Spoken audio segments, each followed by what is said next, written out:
One of my supervisors did say after I'd shown them calf, oh, well, this is great, but we want to make sure that you're not, feeling pressured every month to, essentially go and have sex in order to write something or new have about more it. sex partners to experience the difference between. Yeah. I mean, I'm thinking, like, how do you research that?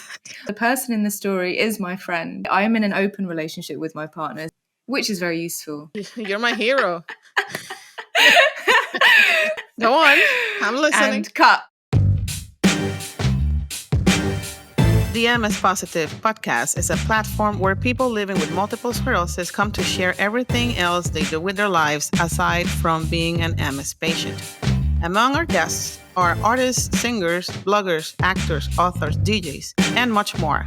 And yeah, also health professionals because we have to stay in the know. We're more than MS.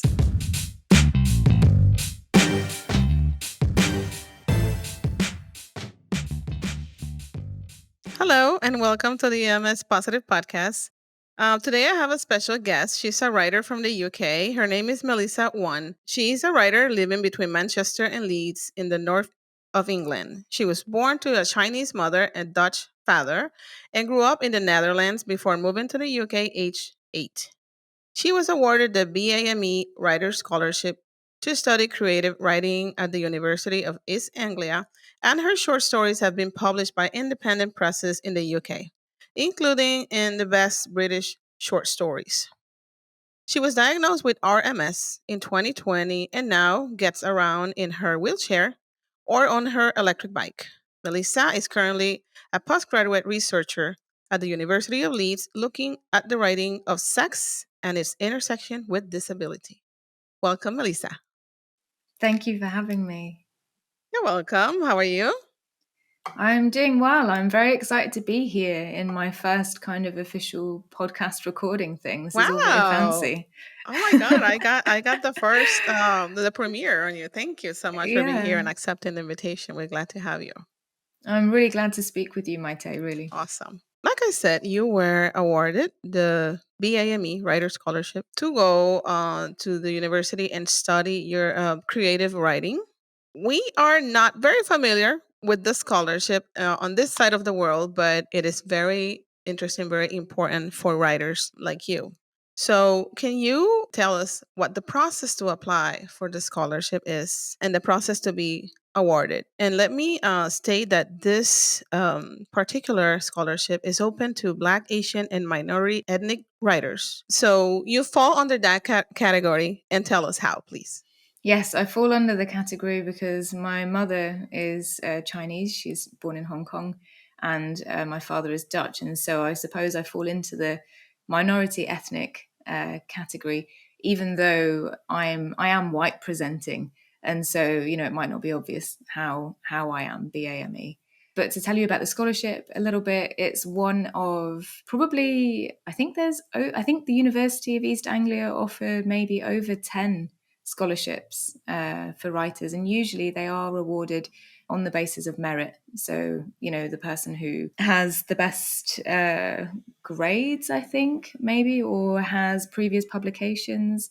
I know that in the US, maybe you're familiar with the Iowa Writers Workshop, which is kind of very famous there. UEA, or the University of East Anglia, is kind of the equivalent in the UK. So it was the first university in England to offer creative writing as a kind of higher education subject, as an official thing that you can do a degree in, basically. And so it's incredibly competitive because it's still, it is still considered the creative writing course in England. If you're wanting to be a writer, it really puts you in touch with a lot of published authors, and you're kind of exposed to networks that you wouldn't be otherwise. And so competition for the course itself, but also for the scholarships, was incredibly high. But the scholarship that I was awarded was, I was awarded it in its first year of running. It was a crowdfunded scholarship, which was set up by an author called Louise Doughty, who's based in England.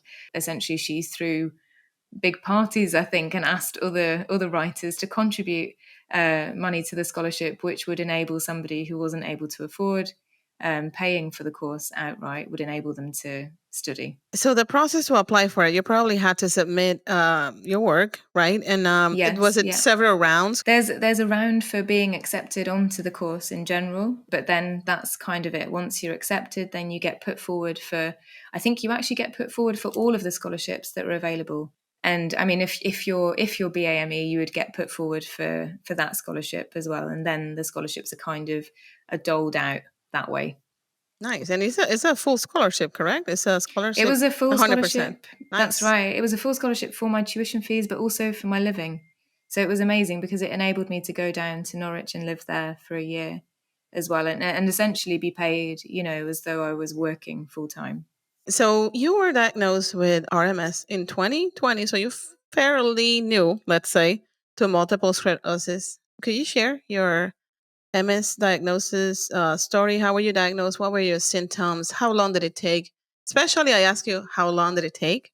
Because I know several people in the UK that live with multiple sclerosis, and they go from doctor to doctor, spinning their wheels and wasting time that we cannot afford to waste. And unfortunately, I've heard that type of story more from people that live in the UK. So how was your process? Like, was it long or was it right away? So I think it's worth saying that my diagnosis coincided with, or the experience of my symptoms coincided with COVID. So I was diagnosed, I think, a couple of months after the first lockdown in the UK. So it was a strange period anyway. But in terms of my symptoms, the one that they were able to diagnose it based on was a kind of strangeness in my right leg, kind of the leg going dead after I'd been walking for like half an hour.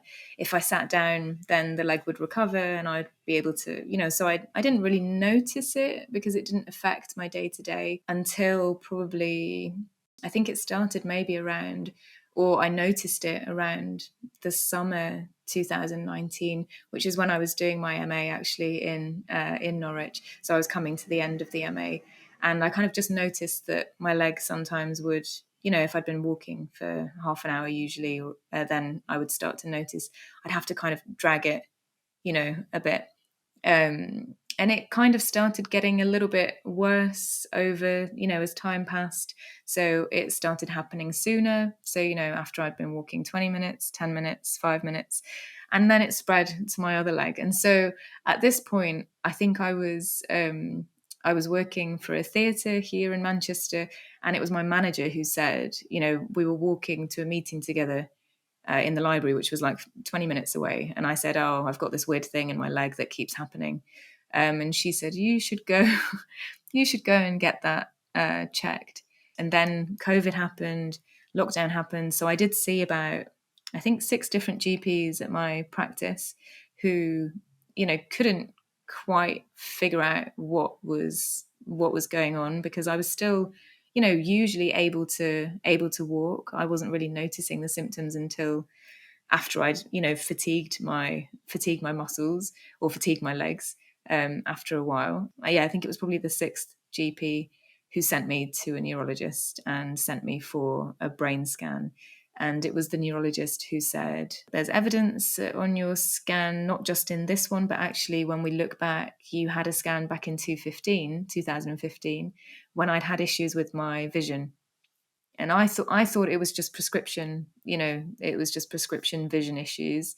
But they sent me for a scan. They didn't follow up on anything because I think you have to present with more than one symptom, is that right, to be diagnosed, for them to be able to actually make a diagnosis. And so because I only had optic neuritis at that time. But did they mention optic neuritis at the time, or they just said that you had like vision problems? Because optic neuritis is typical of multiple sclerosis, so it's a big red flag.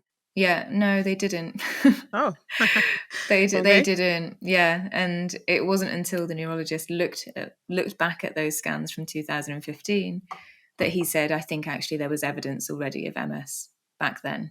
But obviously we didn't diagnose it until I started having issues with my walking. So, are you currently on medication or treatment for multiple sclerosis?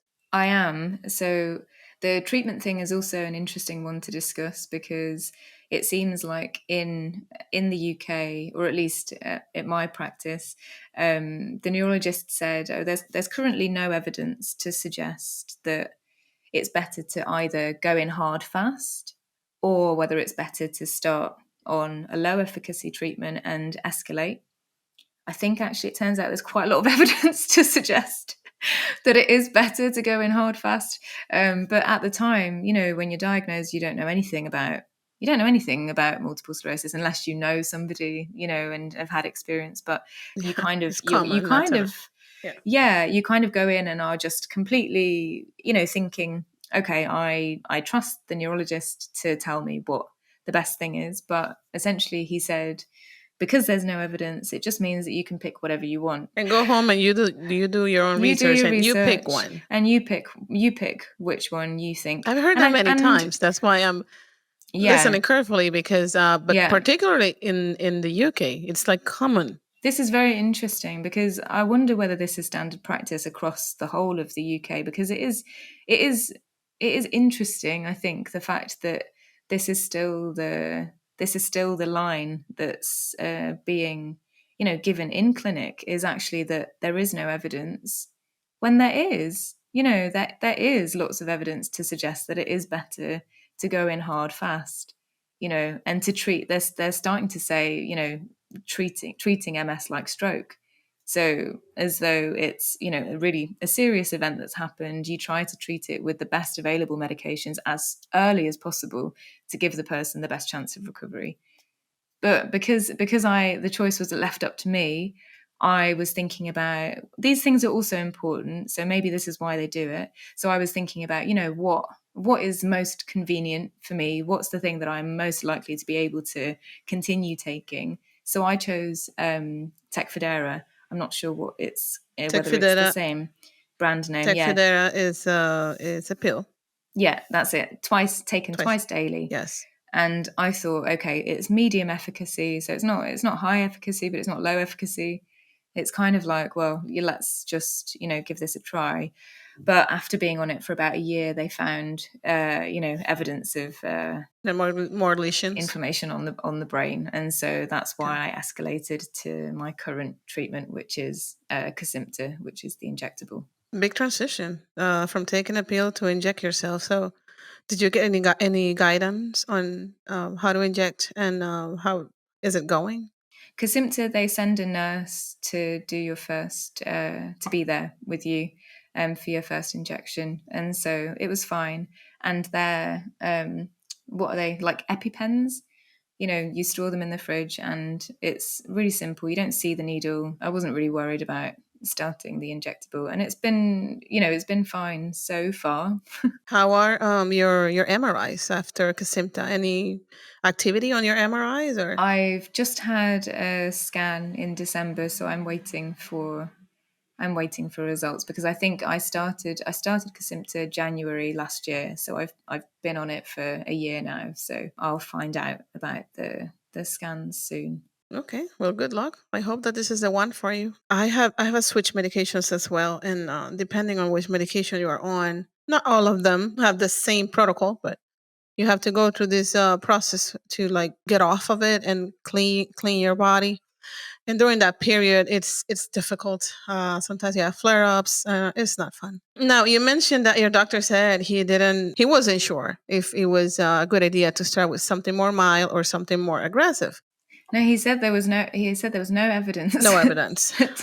to suggest that one option was better than the other. Right. I have to say, one neurologist, well-known neurologist here in the United States, made a comment, an informal comment during a conversation that we had, that sometimes neurologists make the mistake of starting a newly diagnosed patient in a medication that is too strong, and that sometimes that causes.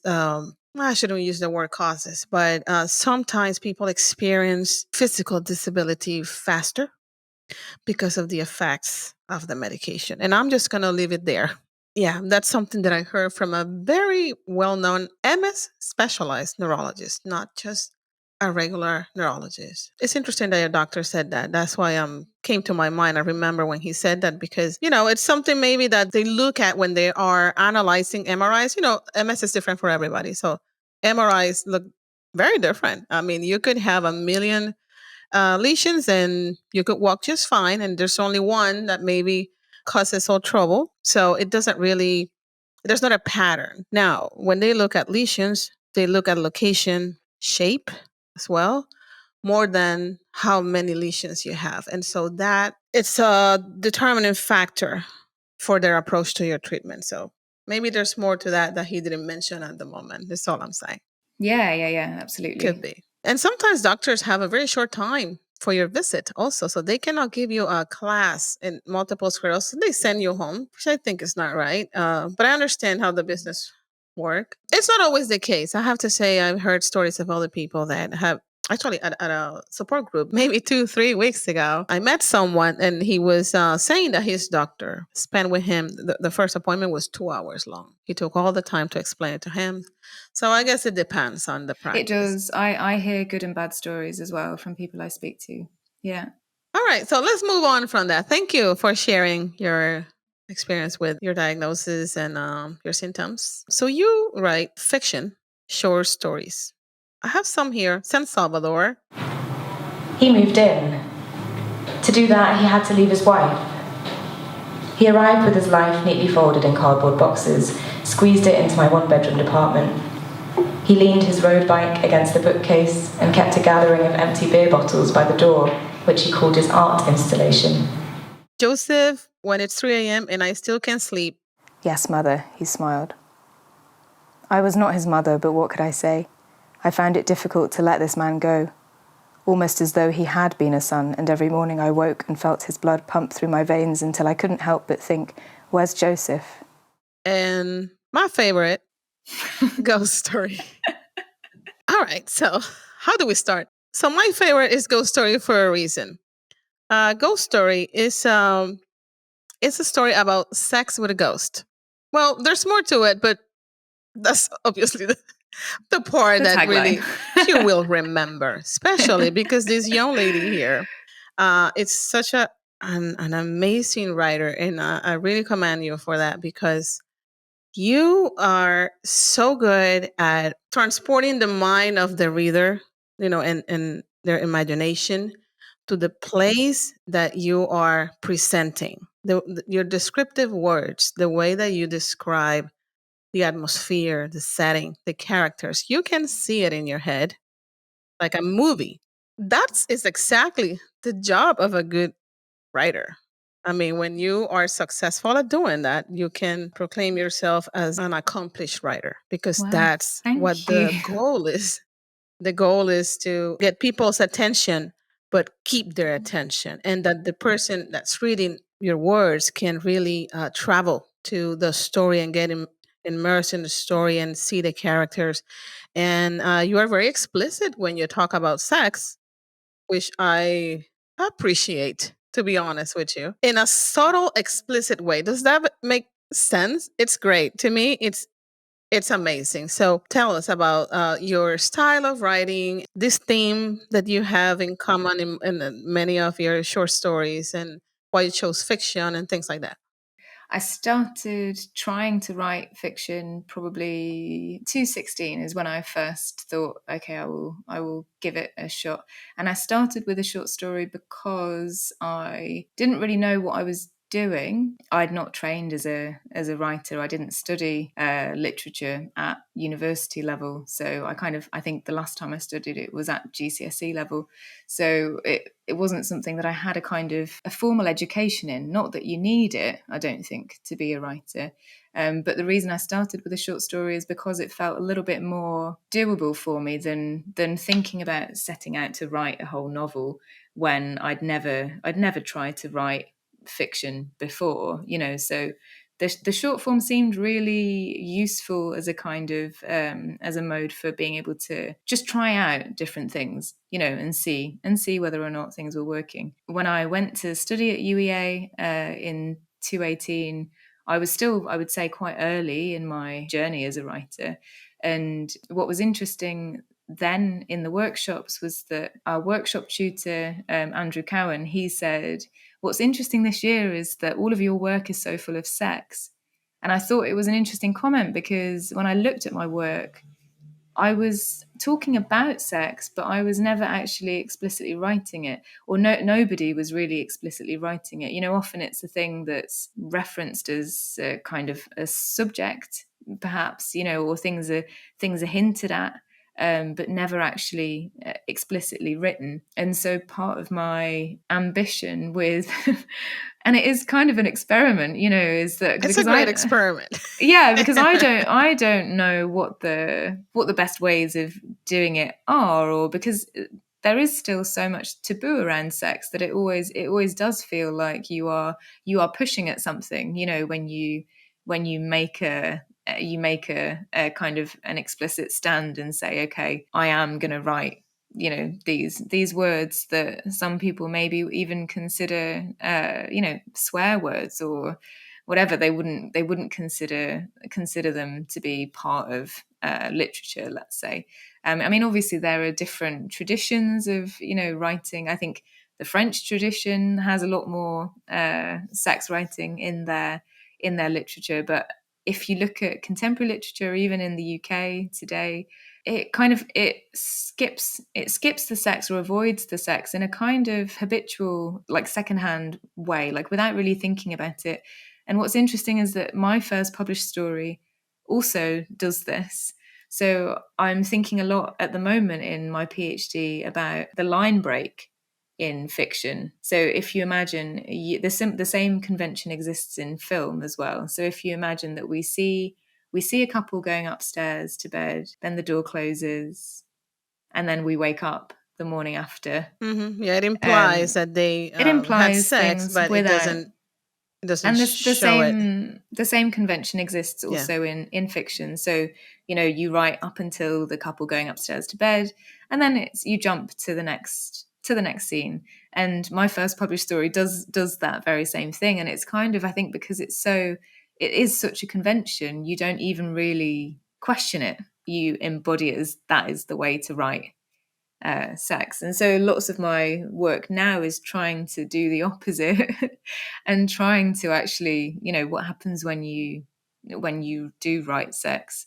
Is it possible to still write a good story, even when including the sex in? So you were a little bit skeptical, maybe, and scared of what the reaction was going to be of the readers, if they were going to be receptive to using that type of language, explicit, just like that. Like we would say it we would talk about it in a regular conversation, but when you read it, it's a different perception. Am I correct? Yeah, I mean, I think so because the irony obviously is that we live in an extremely hypersexualized society.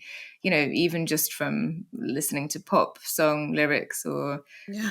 adverts, whatever. Yes. Sex is everywhere, And the but movies now are very explicit. I mean, have you watched a Spanish movie which from one? Spain? There's I cannot think of one right now, but One that I really want to watch is Madres Paralelas. Madres Paralelas. I have to look it up. Where is that at? Parallel Mothers, I think it's No. I've his name is, but he's a kind of renowned Spanish film Well, director. the movies from Spain, they have always had a lot of nudity. They're known for that. They are like you can see everything. Before they would like cover, parts of the body and would be more subtle about it. Now they don't even worry about it. And movies in the United States also they don't cover the scenes or nothing. It's just explicit. So sex is everywhere, and with the access to the internet. But like you said, maybe there is when it comes to writing it, it's maybe not as present as it is on the visual platforms. Unless you're, writing as a genre fiction writer, unless you're writing romance fiction, and then it's expected. But also they have to work within kind of strict conventions of actually what what is usual for their readers to read as well. So I think a lot of the writing that I'm doing is trying to think about, it's not just like, can we write sex and how can we do it well, because obviously, yes, you can write it and there are writers who have done it well and who do it well, but it's become more of a question of representation of, different kinds of sex or different ways of having sex, because the line break, it presumes so much, about the kind of sex the readers are imagining takes place there. And when you don't see it, you don't actually get the nuanced details of actually what is happening, and all of the difficulties, or all of the, all of the interesting stuff basically about character, I think, is happening there in that gap, and not being explored. So that's something that I was reading an article that you wrote for the Word Factory, between poetry and pornography. And you talk about that in that article, how writers touch the theme of sex on the surface, like what you just explained, how it's not something that is really explored and more detailed. When they express it, it's more on the surface, more subtle, and you kind of discern from what you're reading that that's what's happening, but it's not Yeah, that's direct. it. So it's something That's that I it. really like about your writing, because you actually go there. I don't feel offended. I don't think it's dirty. I think it's just the way we would talk about sex. It's more normalized in your words when you write it. That's what I'm trying to do. I'm trying to kind of get away from this feeling of it being taboo, and it being a thing that we shouldn't speak about. And I feel like the more people can just openly speak about sex and write about sex, the better for everybody's actual sexual experiences, I think. Because there's so much mythology around what sex is, or what it should be, or what it should look like. And I have to say, as somebody who's become disabled now, there is a huge, interest. It opens up a really, really interesting world, because all of a sudden you're having to pay attention to the body and actually what is working and what isn't, How and things feel that's different. useful. Yes. Yeah, absolutely. But I think that things feel different for, even when I was an able-bodied woman, I think that things would feel different to me compared to, a friend of mine. So I feel as though a lot of it is about kind of just broadening what we consider to be sexual pleasure or sexual experience. Um, and disability has been actually a really useful tool for that. Right, and that's what you are currently writing, researching on in your current PhD that you are working on, is writing on sex and disability. And I read your work, CAF. It's funny because I start reading it and it start talking about an analogy between calf, the muscle on the back of your leg, and calf, the baby of a cow. So all of a sudden, you turn it around and we are having sex. You are sharing your own experience, Yes, I am. and you incorporate disability, how it has changed the game, and how self-conscious it has made you, and all that. Let's dig into that. I mean, this was a story I wrote at the very beginning of my PhD. It was the first thing I wrote actually for it. And I'd been thinking a lot about, it seems like how to bring together, sex on one hand, disability on the other, into stories, how to make them work. It was something that wasn't obvious to me when I guess that's why you're doing a PhD, basically. You're asking those questions. This story, it's a kind of departure from the usual stuff that I write, because usually I write much more kind of traditional fiction work, so stuff that is, I'm sure there are elements that will be drawn from real life, but it's essentially made up. Whereas this is the first piece I wrote, which is probably more. I don't like any of the terms that are used, but I think the term that would be used for this kind of work is autofiction. It's a story, but it draws from real experience. Yeah, this is the first story of its kind that I've done, but I'm doing much more work like that, because I think, it's especially when you're thinking about disability. I understand. I mean, I don't understand my own disability. Actually, that's I incorrect. don't think we do. I don't. Don't feel alone. No, I don't understand my We're disability, on the same boat. but I have experience of what it feels like to live in this body, and the kind of the strangeness of the kind of the liminal, the half kind of disabled, sometimes disabled, not, because although I've started using a wheelchair as of last year, which has been, for me, it's been a Freedom. game changer. Yeah, absolutely. And it's just meant that I'm able to go and do things that I wouldn't be able to if I wasn't using the chair. But I still also get around, as you mentioned, I still get around on my bike. And sometimes if you were to see me, walking from my bike to a cafe, or, you might not understand actually that I'm also a wheelchair user. And it seems quite a radical switch. But at the same time, that's the experience of my body. And I'm sure, I'm not alone when it comes to other people with MS. Yeah, people think of not only MS, but disability in general as mobility issues, wheelchairs. That's the first thing that people think. But disability is more than that. And when we were fine, we didn't have any signs of MS, we probably thought the same way, right? Yes, We yeah, didn't no, completely. quite understand. And some, I yeah. Sorry, No, go sorry to ahead. interrupt you, but I was going to say, I never understood that if you used a wheelchair, it meant that you could also stand up and walk. You know what? I'm there with you. I'm glad that you put that in my mind because I think that I was the same. I think that I never thought of somebody in a wheelchair being able to move around and be ambulatory still with trouble and maybe with the assistance of a brace or a mobility aid, or maybe not. But sometimes you need to use the wheelchair. You see, when I was diagnosed, I walked. I was completely paralyzed. So I came back from the ashes. I had to learn to walk again and coordinate my movements and all that. But then I was fine for 3.5 years. I had a little bit of a limp that only I noticed. Nobody else noticed. I could wear heels and nobody knew that I had this disability, but I felt disabled. I was not the same person.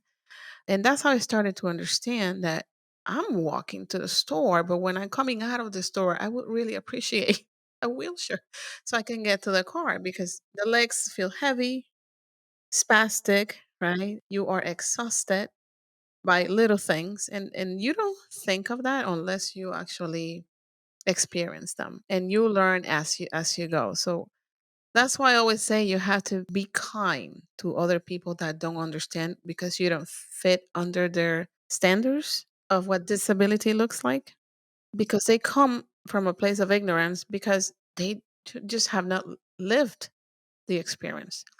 But I was there as well. I was ignorant at some point. No, exactly, and me too. And it's, a lot of it is about the kind of the available stories that circulate. And I remember, in the UK there was a show called Little Britain. You probably don't know it, but there was a, it was a comedy sketch, and there was a character in a wheelchair in this TV show, and the joke would be when he got up out of the chair, that was when everybody would laugh, because it was like, the joke was, oh, he's just pretending to be disabled when he's sitting in the chair, and actually he can move around and make himself a brew in the kitchen or whatever, which, is my reality now. Like, you will see me on the street using my chair, and then I will get out of the chair, move around my apartment on two legs. Yeah, I understand. It's a misconception that people have about what disability looks like. And that's why we have this type of platform. So, we bring awareness this way. So people have more consideration, a little bit more of a, be nicer. I came across a post the other day on social media and I had to repost it and it stayed in my head. You never know what's behind somebody's smile. That is profound. Why? Because when you live with a chronic disease, you are an expert at, you're the great pretender. You're an expert at pretending that everything is fine when it's not. We're going through a lot of things all throughout the day. Just never stops. And then on top we have the physical deterioration and everything else that comes with that, right? So it's a hard place to be It is. It when you is. It have to takes. yeah. It is. It takes a lot of.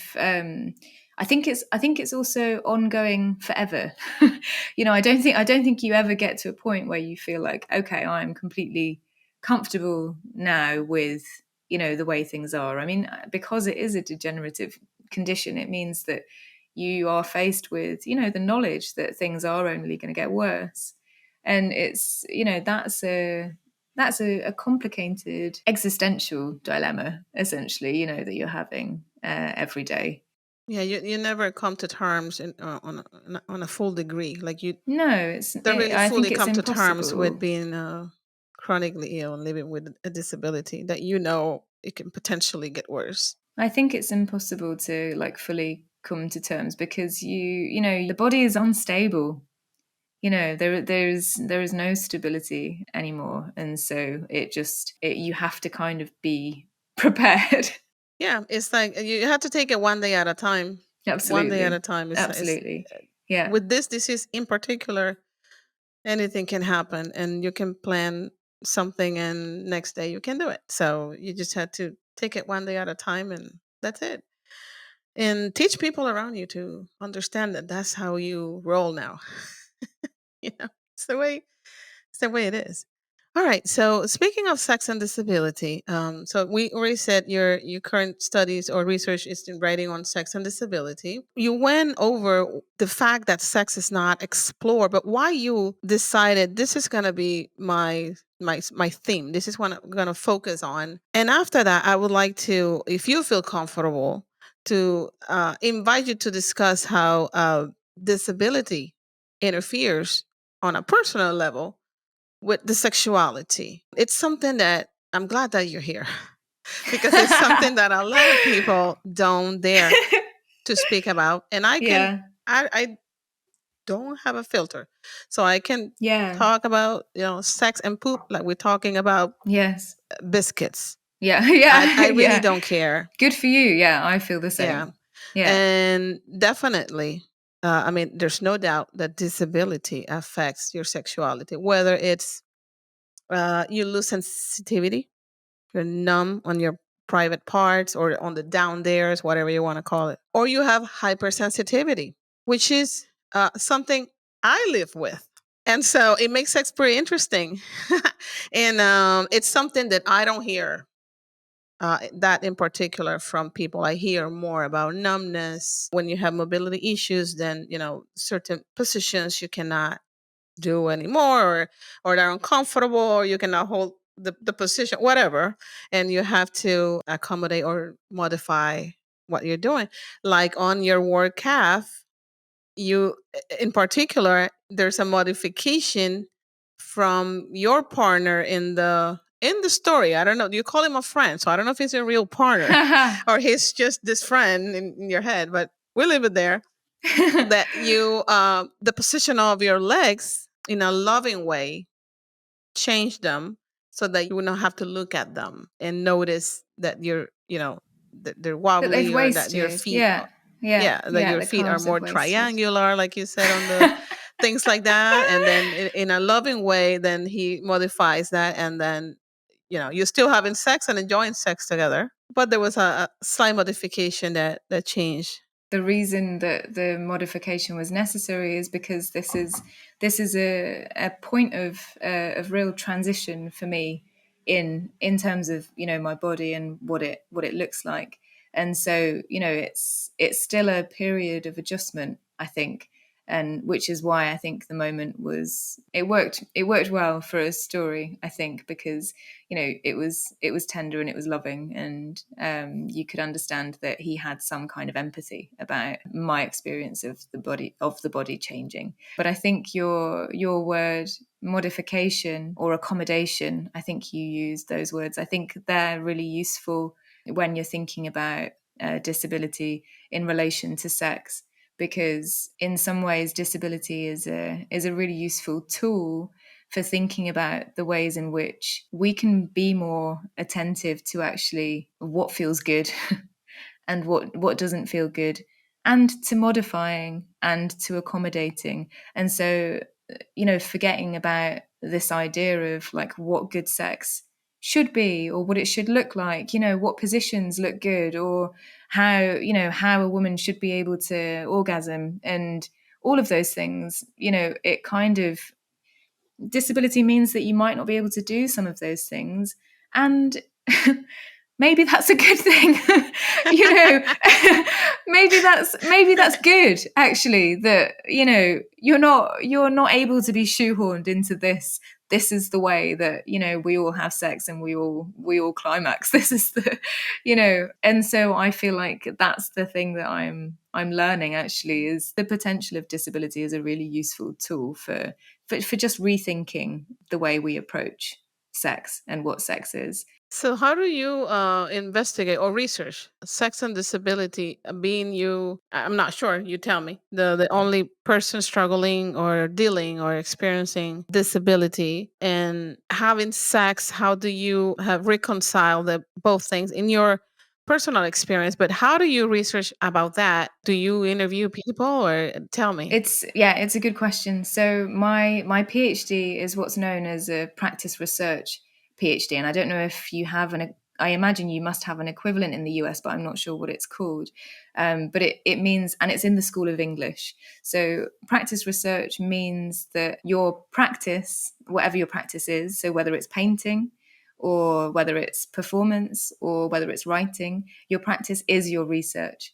So my writing is my research, essentially. And this took me about a year to understand, actually, that okay, so my own writing actually evidences the things that I'm inquiring into. So I don't necessarily have to. I mean, you can also if you want to, but you don't have to write a kind of an accompanying, thesis that's more traditionally academic if you don't want to. You can if you want to. It's interesting that you mention about interview. Am I speaking to other people? Because that is something I would actually really like to do, even though it would kind of fall outside of the remit of my PhD, which is practice research, my own creative writing. I have been thinking about ways in which I might engage with, especially the MS community as well, with other people and their sexual experiences since diagnosis, and how it's changed, their experience of sex. And so I'm thinking about, and it might be a thing that I do post my PhD, but it's definitely something I'm keeping in mind. I would assume If that. you're interested. Yeah, for sure. Definitely. I mean, like I said, I don't have problems talking about Yeah. sex. It's just it's normal thing. So I would assume that you would have to have more sex In as order part of to your as part of your research, right? You have to have more sex from now on. And honey, this is just, part of my research. So I have to, yes.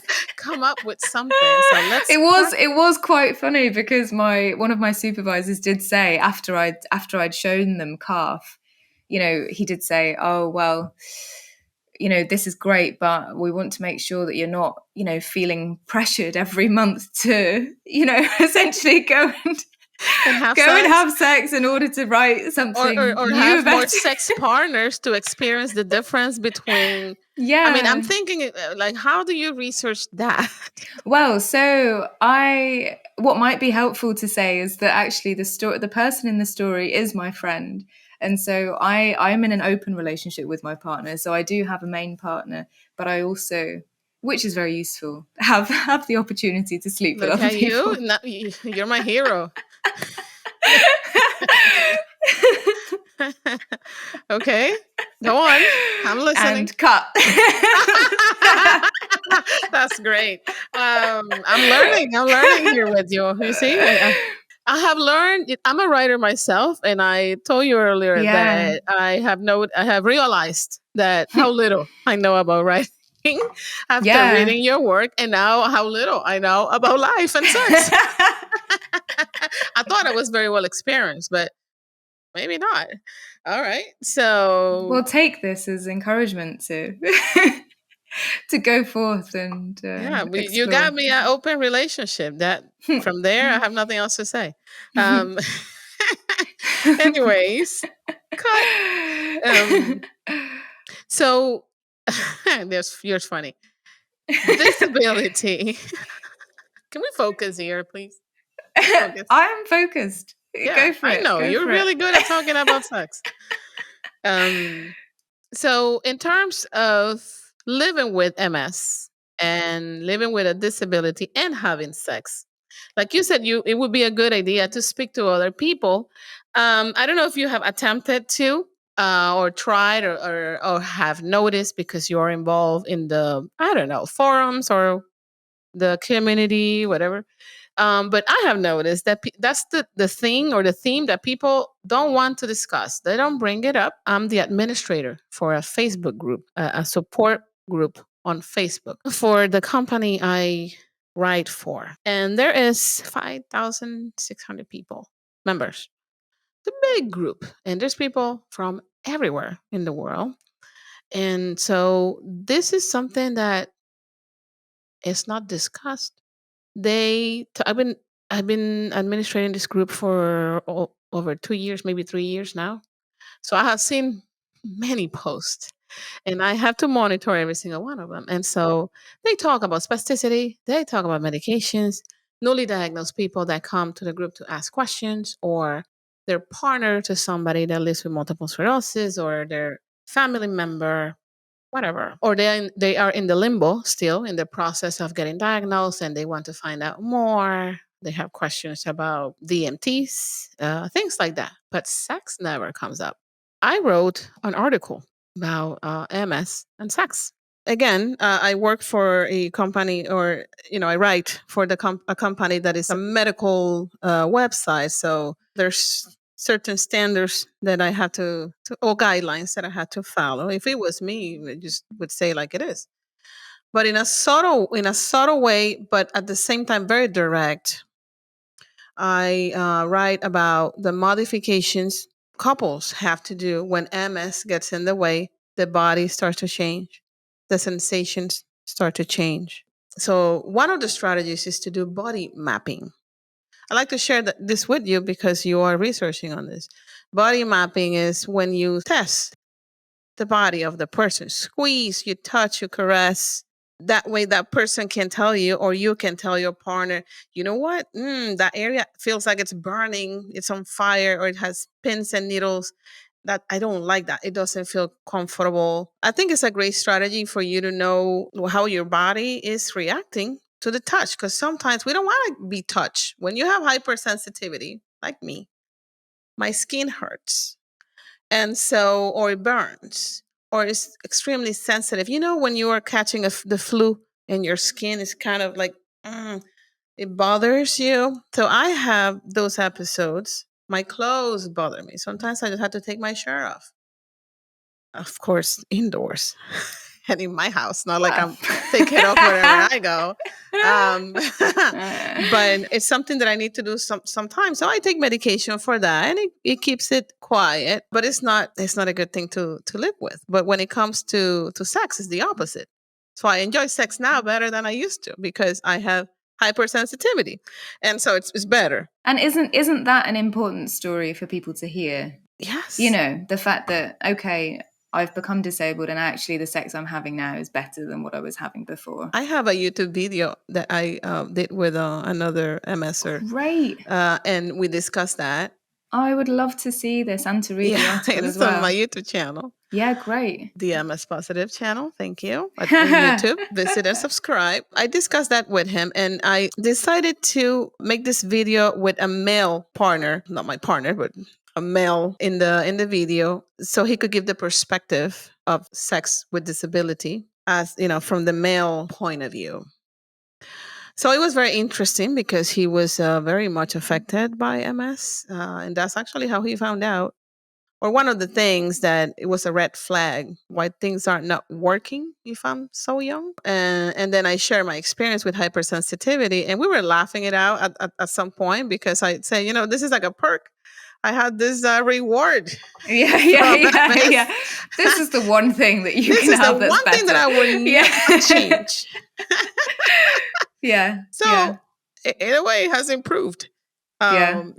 My sex But life. So it's so important to hear, to hear those things, which is not to say that, disability is not difficult, or that, the changes in your body can't be frustrating. Of course, that's also true, but it is worth, also talking about the ways in which actually the changes are beneficial or have been positive. One of the things that I started doing for my PhD was I had a consultation with another neurologist last year, and I drew a body map. I thought of this because you said body mapping. So I drew a body map and I listed all of my symptoms, and the different areas where they were affected.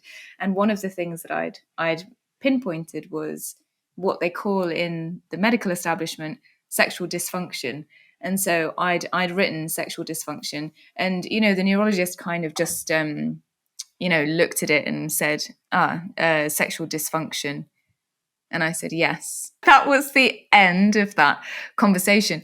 And so, which, understandably, I think you can imagine this scenario a lot, that, neurologists who have been working in neurology for many years don't know how to, go about discussing sexual experience with, let's say with a young woman especially. But what I decided to do afterwards was to write a fictional letter. So it's just, dear doctor, I elaborate, or I explain exactly what I meant when I said sexual dysfunction.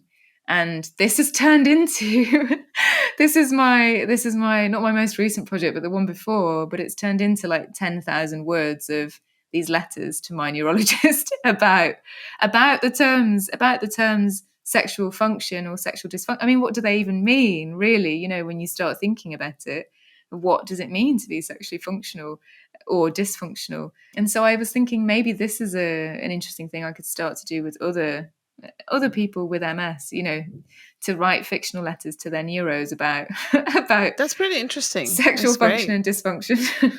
Very interesting. Letters to my neurologist. That's that's great. You gave me an idea. 'Cause, I'm here like Aha! Yeah, good. before I write, you probably know I do some research. I can't just write out of my butt. I have to research, and refresh my mind, make sure that what I'm saying is correct if I'm mentioning something that is medical. But one of the things I discover is that it's not sexual toys, it's devices. It's like and I'm talking about like furniture that is furniture pieces that are designed for people with disability to have sex. Have you ever heard of that? No, I have That not. was new for me. Ah, I came across. I wasn't looking for it. I came across that information, and it blew my mind honestly, because they are like when you have weakness from the waist down, you can't hold positions. So they have this pillows and kind of furnitures and tables and stuff, even things that hang from the ceiling that you can incorporate. It's crazy. You can incorporate, and it's amazing because you can still have fun sex and get creative. I think it's even better than regular sex. yes. I'll be Yeah, honest yeah, with you. yeah. Well, there we go. And then something I didn't know. I didn't know. So I learned that through that research that I was That's great. making I'm for. gonna look into it. Yeah, really, really interesting. So there's a lot there, I guess, that we still have to explore. Um, Makes me very curious, to be honest with you. When I saw the furniture, and I was like, wow, I had no idea that somebody could think of that and actually make it, and they're selling it. So there's a market for that. The biggest myth I think that disabled people are often coming up against is the idea that they don't want sex or they don't have sex. If you're disabled, you're asexual, or you don't even have those thoughts or those desires. And so it's, yeah, of course the furniture is out there and exists because disabled people are humans. I've heard stories of people that have divorced because MS interfere with their sexual life.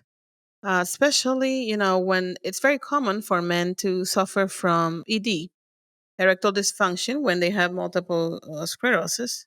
it's hard for a man to talk about it. A regular man that's healthy. Imagine somebody that has multiple sclerosis at a young age. So it's hard to discuss it. Also, her stories of couples that have stayed together but they don't have sex ever since the diagnosis came in. Like, how is that a healthy marriage? There's options. There's things that you can change it around. You can find ways. So it's not the end. But this is absolutely where, just being able to talk about it is actually the most helpful thing. So it's interesting that you say that about this Facebook group. The fact that it's just not a thing that's discussed.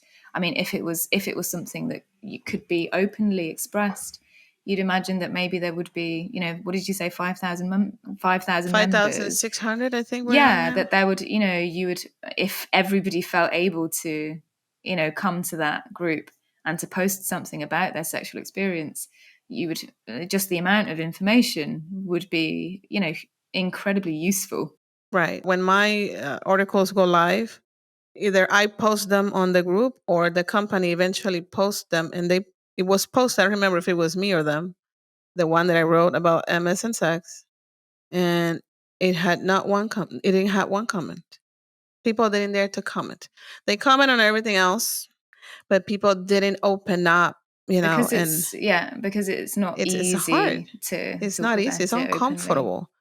And I think it should be normalized. That's exactly what I'm hoping for. So I'm hoping that just by talking about it more and more openly, that it does just become, like you said, like just like talking about the football or something. So maybe by the time you finish your PhD, you'll be able to write a book, your book, complete book, and maybe you can explore that more and just throw it out there in the book for members of the community to relate to it. I'm sure that everybody goes through it. They just don't say it. It's always been an uncomfortable topic for a lot of people. For me, it has never been, but I understand that not everybody is as Yeah, open. exactly. Yeah, yeah, um, yeah. I understand that, and I respect that.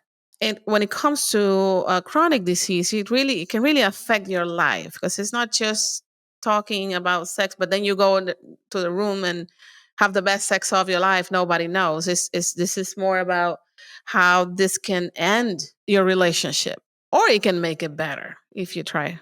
Right? It'd be interesting to see if you can publish a book about that. Well, let's keep in touch about our writings on sex and disability. Great. So it's been great to have you here, Melissa. I enjoyed your company today. I'm glad that you are as open as I am when it comes to talking about sex and disability. I appreciate that you are actually researching about that and you are studying it. And I think that we need, more of this type of conversations on the public eye. I mean, like in podcasts or YouTube videos or whatever. I think I have an idea. I think I'm gonna invite you again, not just here, but maybe we can do a little project together Oh about yeah, if for you are open sure, to. for sure. Yeah. And I should say actually that there is now a platform called Shift.ms, which you know about. I think they've released a series of videos not too long ago called, I think it's called Womanhood. Your womanhood. I was going to mention that. Thanks for bringing it up. Yeah. And so there are advocates within the MS community who are talking more openly about sex. I have done some work with some of the members that were in the video. So I watch. I think it's a podcast that they have. It was a podcast episode, and the theme is womanhood. And they talk. I love that they talk very open about how they're young ladies and pretty ladies, attractive. That any man would be attracted to them, but they don't know that they live with this disability. And one of them was saying that the guy is probably thinking, "Oh my gosh, she sucks in bed," and she's like in her head, "I don't suck in bed. It's just that I am freaking I tired." actually suck in bed. Well, I actually suck in bed. She should have said that instead. I actually do. But like she was not good in bed, let's say. Let's rephrase that. Yeah. And that she said it's not that's not who I am. I'm just super extremely tired. because she lives in multiple sclerosis, but she's super hot and she doesn't have mobility issues. You cannot tell. It must be a tricky spot to be, when you are dating. How do you explain that? When it comes to you're already, there, you're going to have sex with that person, but then your body is like, you know what? No. Well, Things are, hopefully the person you're having sex with is open to you communicating, which is a great I guess. Start. It's a great start. Yeah. Yeah. But if it's a one night stand, then you don't really talk Yeah. much. Yeah.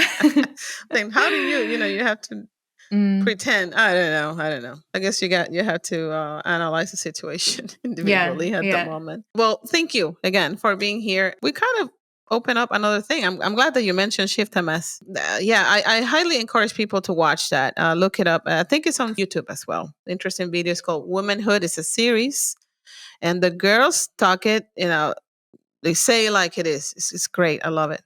Glad you were here. I hope that you come back, and I will contact you for a future project. So thank you so much. And I really admire your work. You're a great writer. Thank you for letting me have you in the show.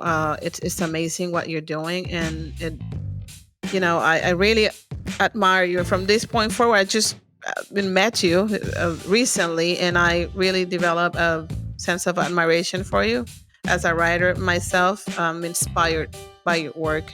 Thank you for having me, Maite. This has been a wonderful conversation. I've really loved it. I'll see you next time. We'll be in touch. Take care, Melissa.